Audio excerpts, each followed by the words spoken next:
Hey, what is going on, you guys? It's Epic here, and this is going to be your no-nonsense guide on how to defeat the Maker in Wonderlands. Now, in order to get to the Maker fight, you will need to be in the Chaos Chamber, and you'll need to have gotten all 3 secret bosses killed in one single run. If you don't know how to get these bosses or how to beat them, I have a guide in the description that you can go and check out right now. Once all 3 bosses have been defeated, you'll be teleported back to the Maker's arena, where you'll get a short dialogue prompt, and then a fight will break out. This fight has many mechanics, but the majority of them are super simple because some of them are just purely RNG based, so you can avoid most of them just with common sense. But let's focus on the main mechanic of the Maker's fight here. These are the bunny bombs that Tina will periodically summon from her, which will start bouncing around the arena, and if they hit you they will deal a ton of damage, so you simply just want to avoid them in the fight. And while that sounds complicated, it's really easy. Your goal here is to break these bunny bombs, and they will drop a little bomb that you can melee and shoot into the direction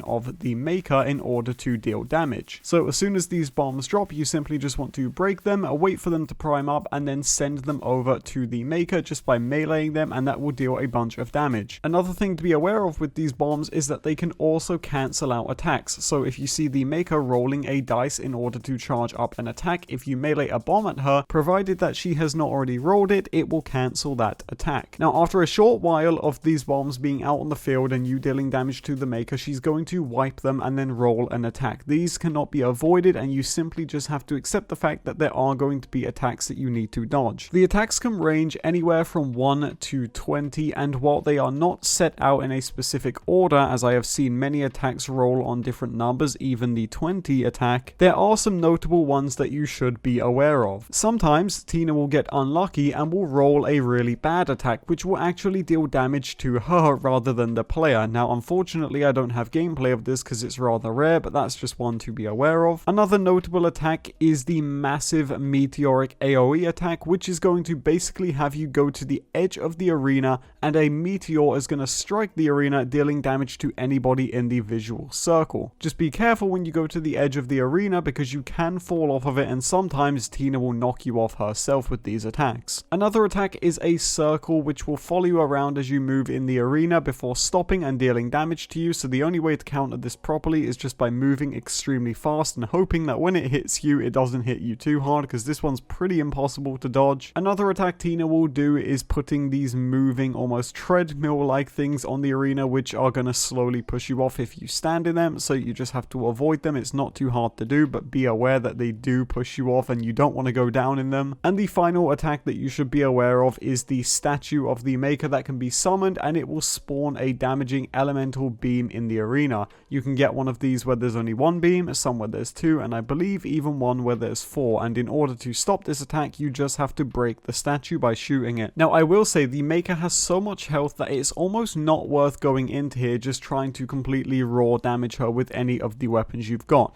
The bombs in this fight are instrumental to taking her out, and I would definitely recommend using them because it's going to make this fight a lot easier for you. But whichever strategy you decide to take on, you should be aware that at the end of the fight, when Tina is super low, she's going to enter the last stand phase, which is symbolized by the symbol that she generates on her torso. For lack of a better term, this mechanic is the end of your run if you do not kill her fast enough, because it will start out slow, however it will only get faster and faster and faster until she eventually kills the player. So if you're playing in a team or even in solo, it's good to be aware that when she enters last stand, that is your final push for damage to take her out. There is usually no bunnies on the arena by this point, so it's all about raw damage. She'll start sending out these energy blasts, which will periodically go from a ground level where you have to jump over them, and a head level where you have to crouch underneath them, and if they hit you, they will deal tons of damage. You should take Tina out as soon as possible, the moment she goes into last stand, because trust me, you do not want to be on the receiving end of one of those AoE attacks. But provided you do take Tina out, she will rise up and then explode into crystals and any of the dedicated loot that you would have got, and you will have beaten the Maker. That's all for this guide. Thank you guys for watching, and I'll see you in the next one.